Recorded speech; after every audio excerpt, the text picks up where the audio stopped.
اهلا بكم مجددا، مرحبا بكم معايا في فيديو جديد. ان شاء الله ينال الاعجاب ديالكم.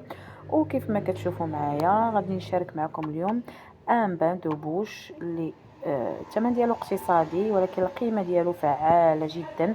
دونك الناس اللي كتعاني من الرائحه الكريهه في الفم اولا لاجونسيف عندها مريضه فكنصحها بهذا البان دو بوش اللي زوين بزاف صراحه. كان مونك وعاد رجع، ما كان مقطوع وعاد رجع وهو زوين بزاف صراحه. الحاجه ملي كتكون زوينه كتقادا، ومنين رجع دابا قلت علاش لا ما نشاركوش معاكم. دونك الي دغيل غزال بزاف، قرعه بحال الشكل ديال السيرو هانتوما كما كتشوفوا.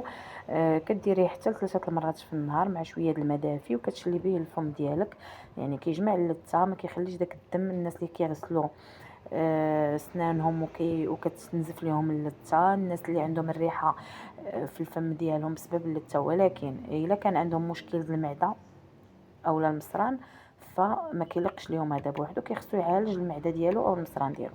ما الا كان المشكل غير في اللحم السنان والسنان فهذا راه فعال. يعني الناس اللي كيعانيوا من الرائحه الكريهه ديال الفم يوليدغيل هو المناسب زعما الصراحه، لا في الثمن ديالو ولا حتى في ليفيكاسيتي ديالو.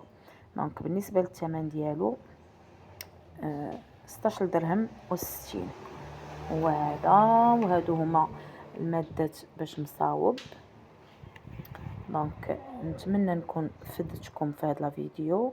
الناس اللي كتعاني من الرائحه الكريهه هذا هو البرودوي اللي يليق لكم صراحه. سوف الا كان مشكل كيف ما سبق لي وقلت في المعده اولا المصران، كان مشكل غير في لاجونسيف راه يلي غير مخير مع البروس 3 فوا باغ جور. الى اللقاء مع نصيحه جديده ان شاء الله.